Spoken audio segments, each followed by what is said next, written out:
We can probably take some time and unmute at the end. Okay, sounds good.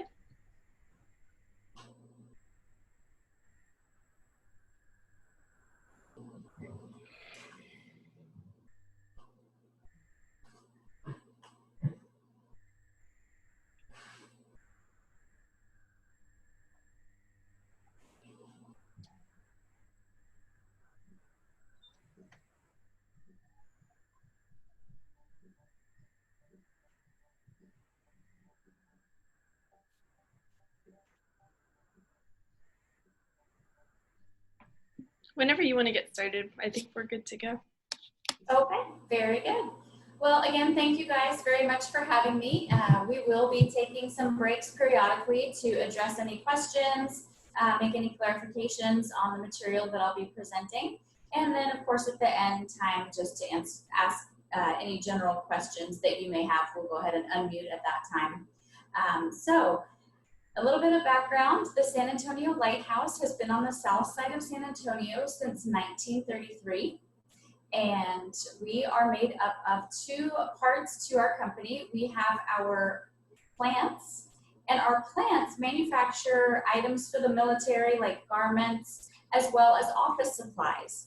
And so we employ up to 75% blind and low vision individuals, and they're working on machinery that has been adapted to be user-friendly for them so that they can produce those items. The other side of our company is our rehabilitation department that I'm from. And we have programs from young school-age children transitioning into the workforce, as well as the adults and seniors program. And I'm part of the adults and seniors program. So that is just a little bit of background on the Lighthouse and a little background on me. I went to UTSA. I have a BFA in psychology. And in my first career, I was an applied behavior modification specialist. So I've worked a lot with the psychology of training and things like that. So now, as an independent living skills trainer for the Lighthouse, I help to teach people how they can learn different ways of doing activities of daily living. So we are able to provide devices and training on those devices to help them be able to complete those daily tasks independently, because we are all about having people remain as independent as possible. So we will dive right into the blindness sensitivity training, and we'll go over the types of services that we are able to provide a little bit later in the presentation. So first, let's clear up a few misconceptions about blindness. We tend to use the term blind, and in our minds think that that means total blindness. Can't see anything whatsoever. And that is the technical definition, but fortunately, the majority of people with visual impairments have some remaining vision. It depends how usable that remaining vision is based on what condition they may have. But when we are talking about blind people, we are not really thinking that actually the majority of people do have a good amount of remaining vision. So that is one of the main things to understand, is that yes, the technical definition of blindness is not seeing anything at all, or very, very little. But most of the people that we work with and most of the people with visual impairments are able to have some remaining usable vision that does help them in some way. So let's go over some definitions. So, usable remaining vision for someone who is blind may just be light detection. They may be able to see shadows, but they're not able to recognize faces or things like that. So we kind of go up from there in the spectrum. Someone who is legally blind has the best corrected visual acuity of 2200 or less in the better eye, or they have a visual field of about 20 degrees. So in other words, they're not able to see much at one time. So that is someone who is legally blind.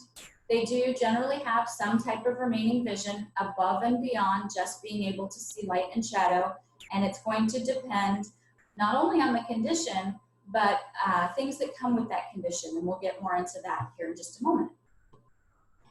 So now we have low vision or visually impaired.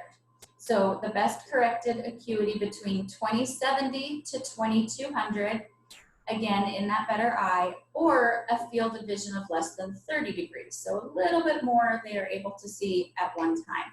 And anyone who is visually impaired or has low vision does have impacts to their activities of daily living. So they may no longer be driving. They might not be able to independently read their bills or their mail, things of that nature. So low vision, visually impaired, legally blind, total blindness, all impact activities of daily living. So what are some of the more common types of eye disease? Sure, everyone has heard of a cataract.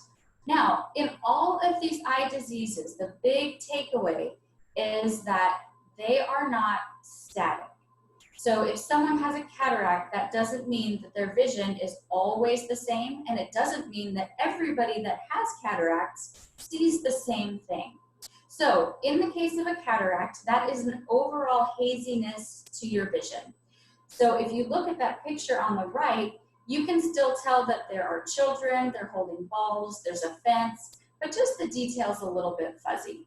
Now, some things that are particularly problematic is light and glare if someone has cataracts. So if they're inside and it's not as bright and they go outside into that changing light condition where it's very bright, that might affect them and they might need more adjustment time than someone with normal vision.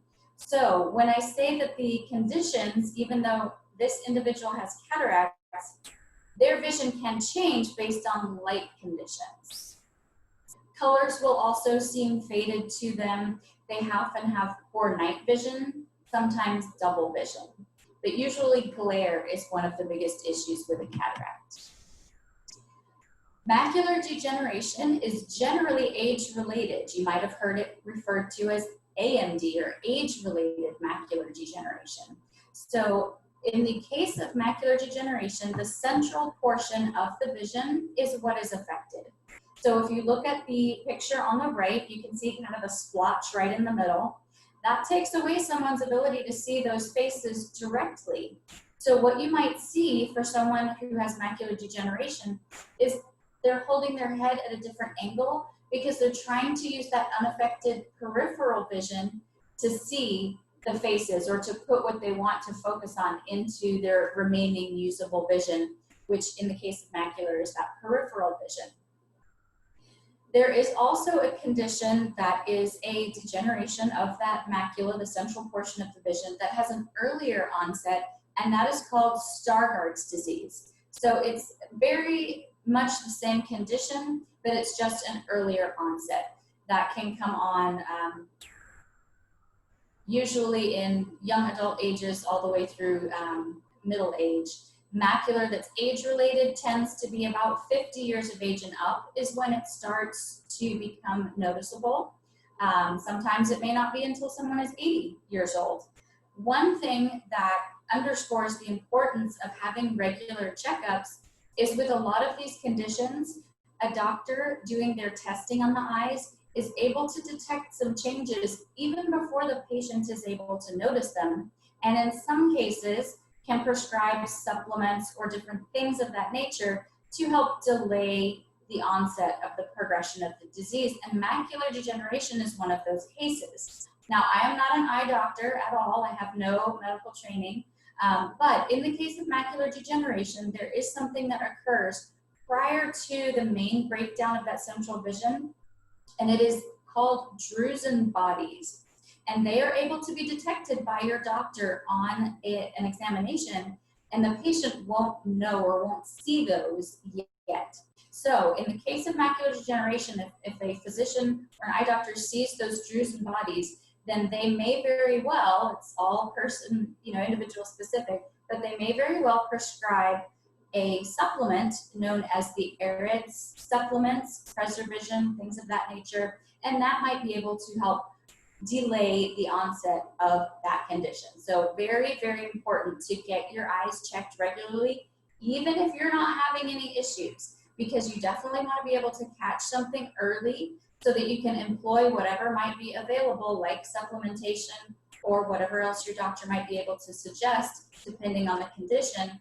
That way you can hopefully prevent or delay some of these conditions, or maybe mitigate some of the loss of vision that may occur with them. Glaucoma is another eye disease that's very prevalent. Glaucoma and diabetic retinopathy are the two leading causes of blindness in individuals with diabetes. Individuals with diabetes that have poor blood sugar control tend to be the ones that have issues with eye diseases. So in the case of glaucoma, what causes the issue is elevated eye pressure. So again, the importance of those regular tests, it's not something you necessarily feel. You might hear the term pressure and think, well, I would feel that, but that's not necessarily the case. So when your doctor does the eye pressure test, they will be able to tell you, we've got some pressure issues that we need to deal with. So again, I can't emphasize enough needing to have regular exams, even if you're not experiencing any issues or symptoms. So in this case, as it says, early detection and close monitoring can help reduce complications. And of course, we all want to reduce any sort of issues that may come along with any sort of diagnosis. So you can think of glaucoma as the opposite of macular degeneration in the way it presents. So if you look at the picture on the right, you can see that the children are still kind of central in the vision, but it's the peripheral that is beginning to close in and become dark. So the central vision in glaucoma is still fairly good. That peripheral vision is what's coming in. So what you might notice in the case of an individual with glaucoma is they may trip on things because that peripheral vision is now narrowing. They may bump into doorways or things of that nature. They may have halos or rings that they see around lights. They might have difficulty adjusting to dark rooms. So again, the fluidity of these conditions that change with environmental factors can inhibit someone in the moment. So while you may have been having an interaction with this person and they're sitting down inside and everything is just fine, you get up to walk outside and all of a sudden they're having difficulty with their vision because it takes them much longer to adjust to a changing light condition. So again, even if someone is, if you're a caretaker for someone and they're seeming to not have difficulty with a task in one situation, and then all of a sudden they have that difficulty in another situation, it can be environmental specific. There can be changing light conditions. We'll get into a different condition here in a moment where it's a function of the disease process itself. So sometimes it's not easily articulated by the person experiencing that. They are processing what's going on and worried about not tripping. Their first concern is not to express to you, oh, I'm having trouble seeing right now because I came outside into the light. So these are places where as a caregiver, we can understand that fluidity and the factors that may affect the particular individual's condition that they are working with. Diabetic retinopathy is one of those that it's not so much an environmental factor as a process of the disease itself. In diabetic retinopathy, blood vessels leak or burst into the field of vision. So what you are seeing in that right picture with the black splotches is specks of blood that have come into the field of vision due to those leaking or burst vessels. Now, just as if you cut yourself, your body tries to heal that over and take care of that. So some of that splotching may go away a little bit, and then something else may rupture in another part of the field of vision. So diabetic retinopathy is one of the most fluid conditions because of the way that the blood vessels are not predictable in where they're going to burst, how much, and things like that.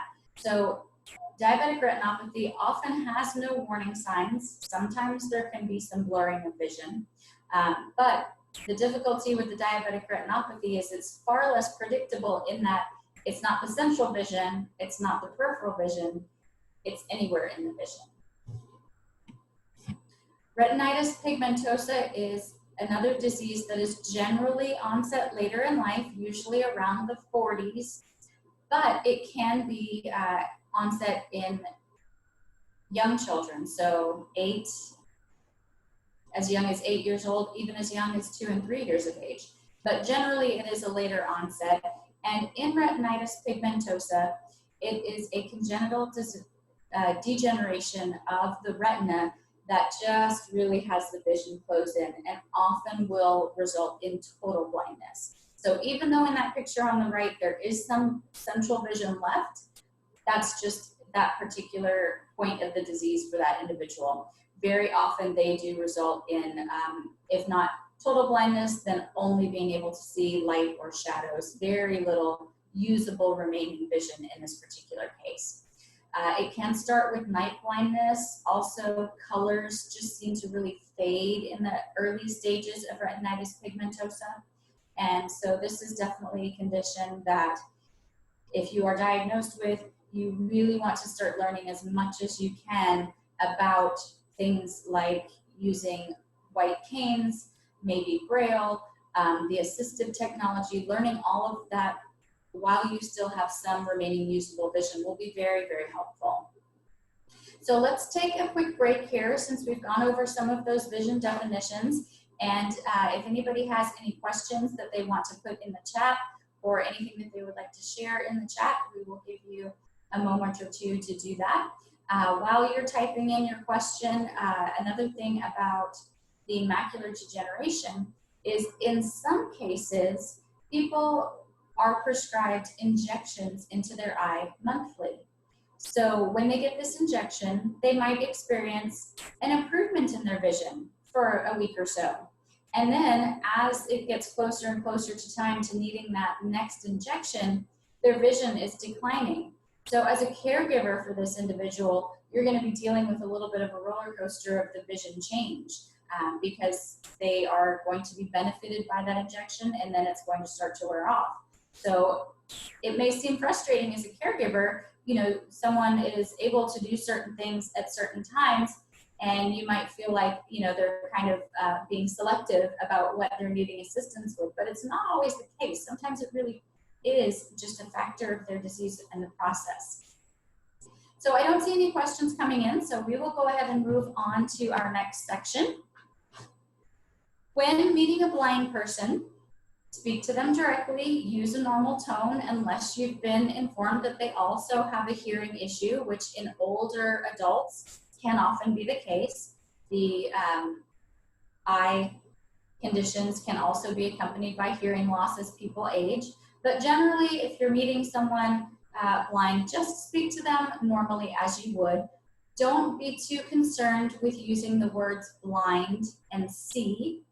Most of the time, people are very used to hearing those terms unless someone has been blind since birth and has just not experienced sight in their lifetime, which is very much the minority, fortunately, in visual impairment. Then they are used to those concepts and using those terms themselves. There is an individual who had RP onset as a child, so up until about 14, she went to the movies and watched a movie. And so now that she has been decades into a visual impairment, she still says, I went to watch a movie. And the way she explains it is, first of all, that's how she learned language initially. And also, it's just cumbersome to say, well, I went and sat and listened to a movie. We all just use the colloquial vernacular of I went and saw a movie. Also, the term see, we sometimes use to mean, do you understand? We're saying something in conversation, explaining something to someone, and we say, do you see? We don't mean, do you physically see something? We're meaning, do you understand what I'm saying? So don't be too concerned about having to omit certain things from your vocabulary. Typically, if someone does kind of bristle and say something about your use of those words, it can be an indication to you that they have not adjusted to their condition, they have not accepted it. Maybe it's a newer condition for them, and they're still just a little touchy about it. So if someone is concerned and says anything like that, that might be an indication to you that they're still in that adjustment phase. When you're entering a room or upon leaving a room, it's nice to say something. So for example, if you know someone is at a table already seated and they have a visual condition and you're going to join the table, just quickly say as you sit down, hi, it's Shirley, I'm joining your table. And then that way they'll know maybe they had something to ask you and now they know you're present. Or when you're leaving, be sure to say, it's been great catching up with you, but I'm gonna go, it's Shirlee, I'm leaving. And that way they don't turn to an empty chair a few moments later and continue speaking as though you're still there. So while that does seem like common sense when you think about it, it's not something we're used to doing in practice. So if you do know someone has a visual limitation or learn that someone has a visual limitation in your interactions with them, then do remember to be verbal about your coming and going. Also, when you're in conversation with them, or particularly giving them directions, be as descriptive as you can. They appreciate that you're painting a picture with them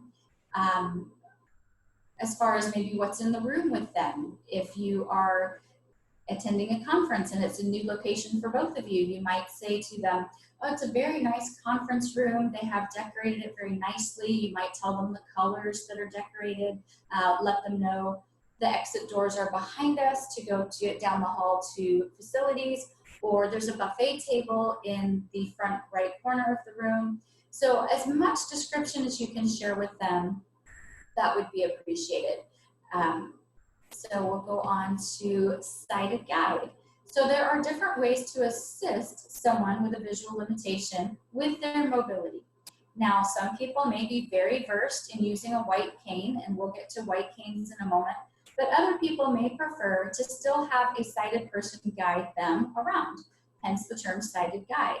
So you can see in the picture, there is a person with their arm on the back of another person's elbow. So the leading sighted guide is in front and the person with visual impairment is behind them, holding on to the back of their elbow. Now, we want to refrain from just grabbing someone by the hand. That is not the most polite way to go about it. And if you are an arm's length behind someone holding onto their hand and you forget to describe the movement that you're making in your navigation, they may not feel it. But if they're on your elbow or your shoulder, which is another preferred place for someone to get that guided assistance, is by placing their hand on your shoulder. If you step over something, they're going to feel you move much more readily should you forget to say, I'm stepping down a curb or I'm starting up some stairs. So for sighted guide, the best place, again, is for the person with a visual impairment to place a hand right on the back of your elbow or right on top of your shoulder. And then you can just continue to walk as normal. If you're assisting them to a seat, let them know, I'm going to take your hand, I'm going to place it on the back of the chair, and then let them know if that chair has arms or not. And the individual will be able to seat themselves from there. If you are showing them up or down a staircase, again, let them know, I'm going to move your hand from my arm to the stair rail, and let them know if it's a set of stairs going down or a set of stairs going up, because we take for granted that we can see those types of things and they may not. Again, if it's a new location, they may not have that intuition of, well, when I leave this room, we're going downstairs. They may not know which direction they go. So always wanting to let them know the staircase is up or down. Allow them to proceed on their own using the handrail. It's also nice to let them know when they're coming close to the edge or the end of the stairs, the end of the flight of stairs, and let them know if you have reached that floor or if you need to proceed down a landing. You would then assist them to find the next stair rail, whether that's going down or up also. So also with the sighted guide, if you are going to accompany them across the street, be sure that you do accompany them the entire length of the street and up the curb on the other side. Don't assume that they know that they have come to the edge without actually letting them know they are off of the street. If they ask for directions, be specific as you can. So we are very used to saying it's down there, or it's up there a ways. So try to use concrete things such as it's at the next intersection, or it's on your left 2 blocks down, things of that nature. If you come to someone who is using a white cane and seems like they may need assistance across the street, or if they have a guide dog, always be sure to ask first before assuming that they need assistance. So orientation and mobility is something that relates to the white cane. Orientation is simply the person's understanding of where they are in the environment. If you're standing or sitting or laying down, you have an awareness of where you are in the environment. You generally also have an awareness of the relationship of the objects to you if you are sighted. So you would know how far away a table is, or how low or high a chair or stool is. So these are things that are affected if someone has a visual impairment. They may have issues with depth perception. So the relation of where that object is to them is something that is affected. They may not realize the table is quite as close, or it may seem farther than it is. So that orientation is what can be compromised. Objects that are in the environment that someone who is using a white cane is going to use for a cue might be texture on the ground. For example, if you go into a particular building, the lobby may be tile, but once you get to the hallways, they're carpet, and the white cane is able to detect those changes. So that is part of how someone who uses white cane for their orientation and mobility, their ability to move about, is based on getting the feedback from that cane. And the reason why they're longer is just to give the individual more reaction time. So if you had a very short cane and you tap something, it's about the same time as your foot's gonna hit it. So that's why you want a longer white cane. And depending on a person's height, that's going to dictate the size of cane they should use. So for example, a child's cane is going to be much shorter than a taller adult's cane. So that is something that an orientation and mobility specialist would be able to assist with, is helping to get the correct cane. There are also different types of tips, and that's more personal preference. There are rollerball tips and marshmallow tips, to name a few, and they are able to detect things a little bit differently. And so again, with the user, with the rollerball, it's a little heavier. So sometimes the older adults don't prefer that. They don't like the heaviness on the end of the cane, and they prefer the smaller tip. So an orientation and mobility specialist is going to be able to help them with all of those little details, as well as how to use that cane for their mobility to be able to get around and even cross streets and things like that. They will teach them how to listen at intersections to determine when appropriate times to cross are. So there are a lot of things that go along with orientation and mobility that a trained specialist will be able to assist with. Now, those long white canes are marked red and white, and that is a signal to let everyone else know that that person has a visual impairment. Some people, if they have mobility issues like a bad knee or a bad hip and they need a support cane, there are also support canes that are marked red and white if someone has a visual impairment. And that just helps everyone else around them know to give them a little bit more room and know that that is a way that they can help that person. Guide dogs are a great way to get around if you're a very active individual with a visual impairment. The handler must be competent in orientation and mobility, in other words, using that white cane to get themselves around and to navigate in order to qualify to have a guide dog. So someone who has not used a white cane would not go straight to a guide dog. They would work with that orientation and mobility specialist, learn how to navigate around themselves, and then the guide dog is just going to accelerate their ability to get around quickly. It's going to build their confidence in getting around. And also there are things that the guide dogs are trained to do that the cane is not able to do. So Guide Dogs of Texas is a company that we partner with. And one of the things that they train their guide dogs to do is to detect height. So that's something that a cane wouldn't be able to do. So if there's a low-hanging branch or a low doorway, or just anything above someone's head that you might need to watch out for, a guide dog is trained to detect about 6 or 7 feet above them so that they are able to safely guide their person around any obstacle or sign that might be sticking out in their face area.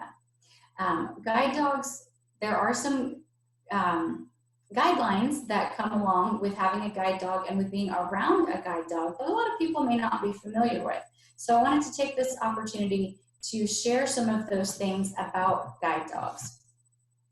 And one is very hard for me because I am a huge dog lover and I really want to go up and touch them because they're just so cute, and it's amazing to me that they are as intelligent and trainable as they are to assist. However, that is not something that's a great idea. It does have the potential to distract the animal. It can affect their training, and it can be a safety issue for the animal and the handler. So we don't want to distract a guide dog that is working. Give them the respect of a working dog. And that goes for any type of service animal. There are lots and lots of different types of service animals, all the way from those that are trained to work with police to those that are trained to work with individuals that have seizures. So any type of working dog, any type of service dog needs to have that respect and be allowed to do the job they're trained to do without distraction. So certainly don't want to just walk up and touch them, talk to them, feed them, anything like that when they are wearing their harness. Refrain from trying to take control. If you think that they need assistance, remember, always ask first. Unless there's some dire immediate safety need, don't intervene without first asking if they need assistance.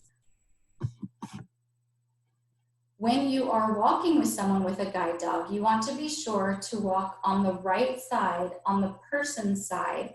If you walk on the left side of the person and you make a dog sandwich, think of it that way with the dog in the middle, then you are blocking their view a little bit, and that can distract them and also confuse them a little bit because they're used to no one walking on that side of them. So if you are walking along with someone with a guide dog, just be sure to be on the person's right side. Generally, everyone has the guide dog on the left. Again, refrain from attempting to steer them. Even if you think you're trying to be helpful, always just give them a little heads up first. It seems like you're getting a little close to the curb. You might want to pay attention or correct for that. Interestingly, guide dogs are trained to walk a little off center so that their person is in the center of a sidewalk. So they are trained in many different ways to keep their humans safe. And one thing that I thought was just really amazing in their guide dog training is called obedient disobedience. And where that comes into play is if someone is going to cross a street and they make a mistake and there is in fact a car coming and they ask the dog to go forward, the dog is to remain seated and not go. They're to disobey that command. Obedient disobedience. And I thought, well, how in the world do you train a dog to know that? If you ask them to go, how do you train that? So we had the opportunity to go and tour the Guide Dogs of Texas facility, and I was able to ask that question. And they said, well, that is something that they save for the very end of training. And there's reasons for that. When they are working with the dog and the dog goes into kind of school, if you will, at about 1.5 years. And so they start training them based on positive reinforcement, and things make sense.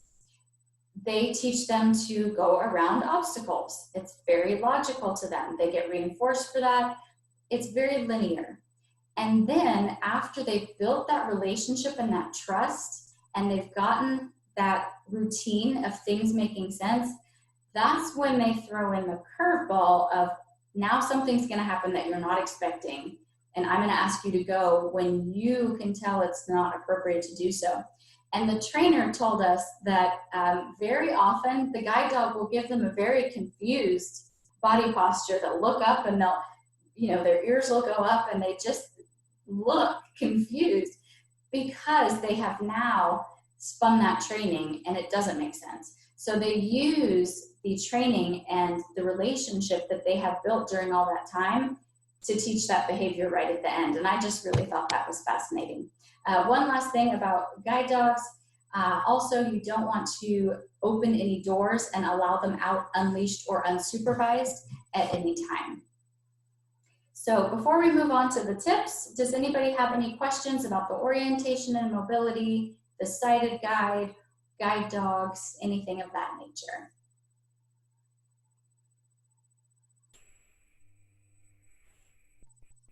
All right, I don't see any questions popping up in the chat box.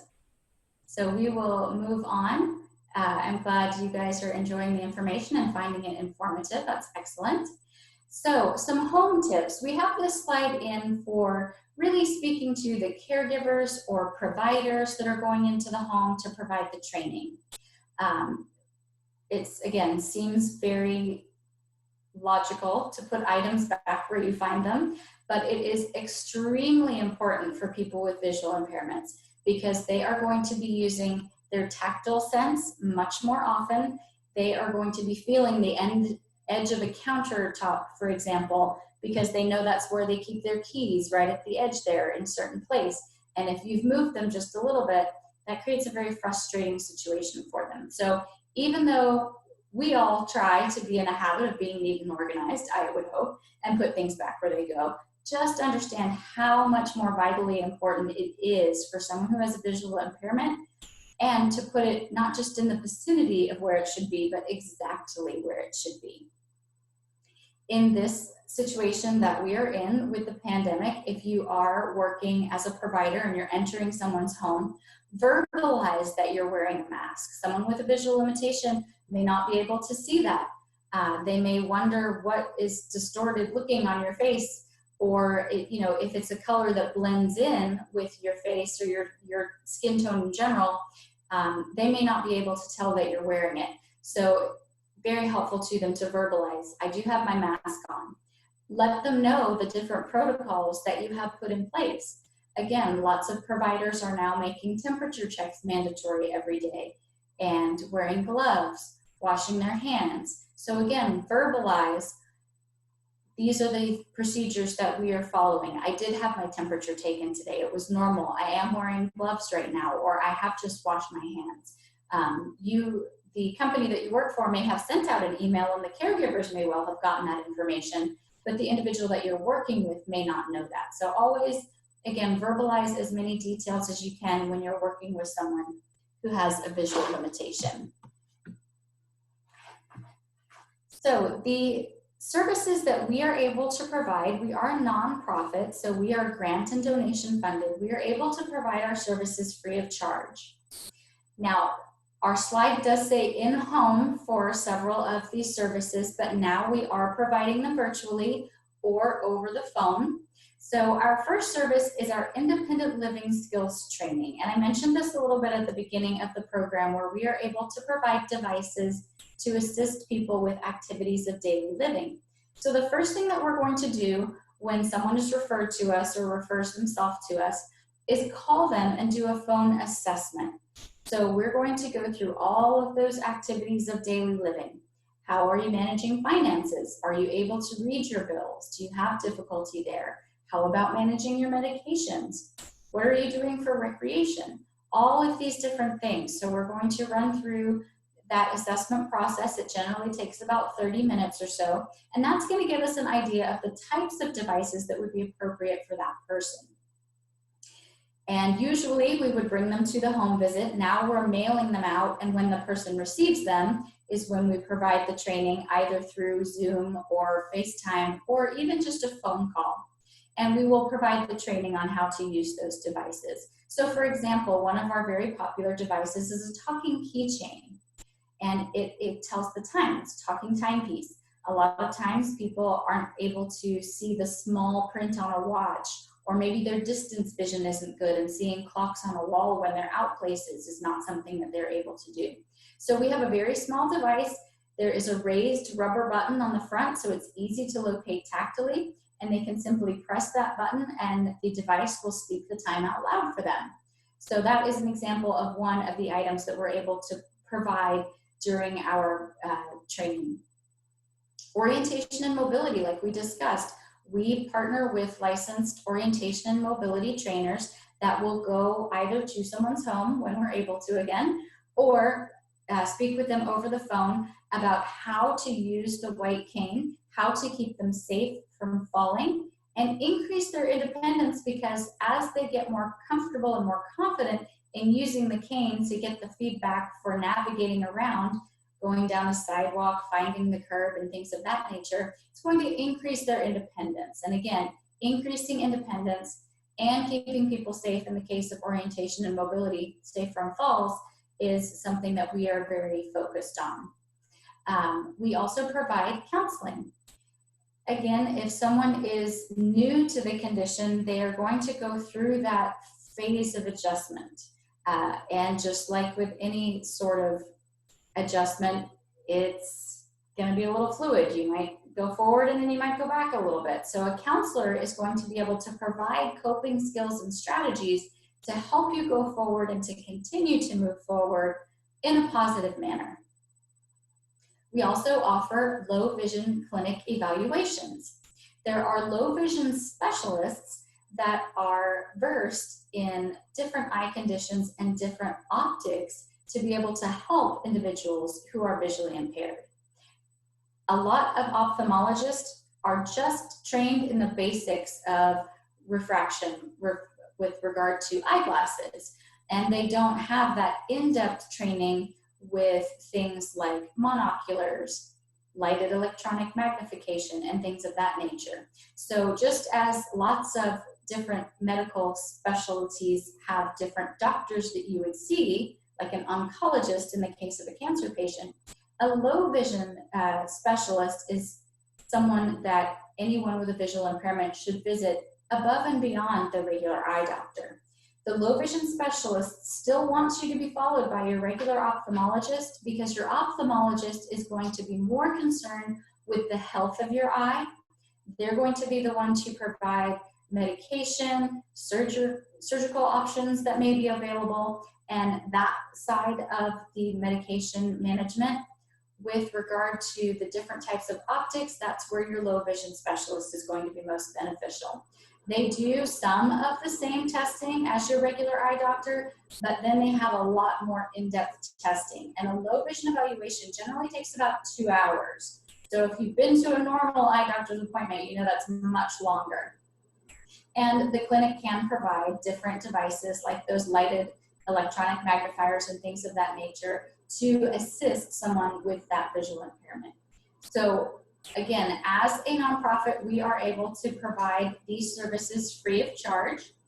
We do have grant writers that put some parameters on the services that we are able to provide with regard to the eye evaluation.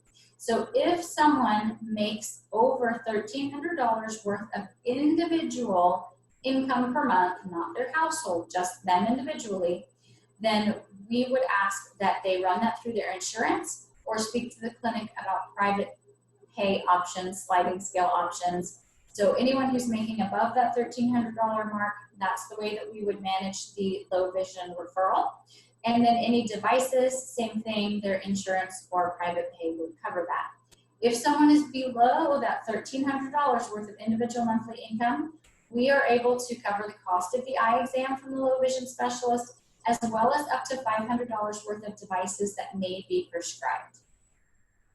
And the sixth service that we offer is diabetic education. Again, I said that glaucoma and diabetic retinopathy are the two leading causes of blindness in general in the population, because we tend to have a very high population of individuals with diabetes. So managing diabetes with an eye condition can be problematic, because if you're not able to see that glucometer to get your blood sugar readings, you're going to have difficulty managing your diabetes and keeping that under control. So we want to make sure that they are able to monitor their blood sugars effectively. So our diabetic educators can teach them how to use talking glucometers so that they're able to measure those blood sugars and keep them in the acceptable ranges. They also talk about nutrition, medication management, planning. How do I manage if I get a high reading or a low reading? So they go over several different components of managing diabetes, and they will follow the person as with any of these specialists, the orientation and mobility specialists, the counselors, the independent living skills trainers. We're going to follow them over a period of visits. We're not going to try and throw all this information at them at once. So we're going to follow them generally 3 to 5 separate 1-hour visits to provide all of this information. And then, of course, as needed, if someone is in need of additional training, we will consider that on a case-by-case basis. I see someone put in the chat, do we ever use smart devices like Echoes and Google Home since they're voice activated? That is definitely something we can recommend to someone. However, as a nonprofit, we don't have the luxury to be able to provide all of the high-end devices for everyone. So while we can provide resources like that and suggestions of that nature, it's not something that we are able to provide and cover the cost of. So that's a great point that you make there. Yes, there are definitely other devices out there that can assist people. Any other questions over the services before we move on? All right. So how does one get connected with our services? We do have a referral link, and if you would like to reach out, I will give you my email at the end of the presentation, or you can reach out to Inclusion Suite where you signed up, and they have this information as well. They can pass it along to you. It is also located on our website, so if you go to salighthouse.org and then click on the Adults and Seniors program, right at the bottom of that page, you'll find that referral link. So if you know of anybody that needs our services, you can direct them to that link, fill out some basic information, and then someone will call you to get those services started. Or you can simply call us. Our phone number is 210-531-1547. That is also on the website. And that phone is currently being answered. We have some people that are going into the office, taking turns to go into the office. We have very low staff there at this point, or they're being forwarded, so they will be answered during business hours. We also have started a Facebook group called SA Lighthouse Adults and Seniors Program. So if you would like to join our Facebook group, we put out regular content, and we also have content going up on YouTube. We will send out notification on the Facebook page as well. And if you subscribe to the YouTube channel, San Antonio Lighthouse for the Blind, then you will be alerted when new content goes up there as well. We have some videos on YouTube about our services, about devices, how to set your talking timepiece, since that's one of our more popular items. And we also have just some general information about the things that we've been discussing. What is the difference between blindness, legal blindness, and low vision? So if you are interested in any of that information, you can visit our YouTube channel. And I don't know if you are familiar with Owl Radio. Owl Radio is a service that reads the San Antonio newspaper over a radio station twice a day. And in between, they supplement with reading different magazines like Good Housekeeping and also original content. And San Antonio Lighthouse for the Blind provides some original content. They also have a podcast page. So if you visit their website, click on that podcast page, then you can go back and listen to the content that we've created, things like eye diseases, kitchen tips for individuals with low vision. We also just did one that's an interview with our orientation and mobility specialist that's very interesting. So lots of good things to check out as far as ways that you can connect with us through social media. I have a question here. How can individuals or companies order office supplies from San Antonio Lighthouse? And yes, we are making masks now too. So thank you for bringing that up. Yes, you can visit salighthouse.org, and the links for purchasing those things are there. So you can definitely go online. Office supplies are also generally available at most Walgreens, and they are the Skillcraft brand. And they're also sold on Air Force bases. So if you are a service member or family of a service member and you do your shopping on base, look for the Skillcraft brand in the commissary or VX, or at the Ability One stores if you work on base. So those are some other ways that you can get those office supplies. Another thing that we offer are low vision clubs. We have them in San Antonio at the Lighthouse, as well as all the surrounding areas. Our services are available in all the surrounding counties, and our low vision clubs used to meet in person once a month. We're working to make them virtually now, but we have a picture here of a lady from Wild Birds Unlimited, and she came to do a presentation called Birding by Sound. And it was fascinating because even someone who's sighted, we all know the birds sit up there in the trees and you can't see who's singing all the time. So it was very interesting. She had a presentation where she would play the different calls and then describe them and kind of help you learn what to listen for, and then let you know which bird was making that particular call. So it was very, very interesting. Our low vision clubs provide different content like this. So this was a recreation-based training. So we have lots of different presenters that will come and speak on all sorts of different topics at our low vision clubs. So if anybody is interested in joining our low vision clubs, you can get a hold of us any of those ways that we've just discussed. So if you have any questions, please feel free to reach out to me. That office phone number again is 210-531-1547. My work cell phone, you can reach me directly at 210-381-8332. And you can reach me via email. The email is scrandall, CRANDALL,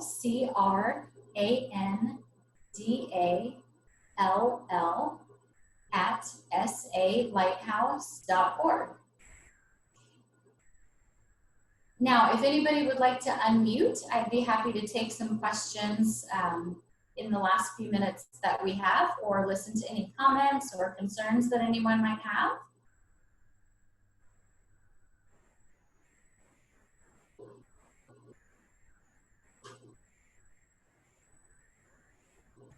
One of the most frequently asked questions is, how do we get connected with services? So again, a reminder, you can go to salighthouse.org, navigate to the Adults and Seniors Programs page, and then that link is down at the bottom. Or you can simply give us a call. If you're interested in following along, again, we've got that Facebook group, SA Lighthouse Adults and Seniors Programs, and the YouTube channel, San Antonio Lighthouse for the Blind, and you can see lots of informative videos there. So if you want to pass on that information that may be able to benefit from it, please, we would love to have some more people on the channel and the Facebook page. Want to encourage everybody to reach out and share best practices and network with one another, and let us know how we can be of assistance to everyone. Well, thank you guys so much for having me. I'll turn it back over to Natalia. Thank you so much for coming out, and for telling us all this. This is a super cool presentation. Yeah, thank you so much. My pleasure. Thanks for having me. Enjoyed it. Yeah, of course, anytime. It's awesome. All right. Well, have a good night, everyone. Thank you so much for coming. Bye. Bye. Thank you. I enjoyed this. Thank you. Yeah, this is great. Thank you so much. You're welcome. My pleasure.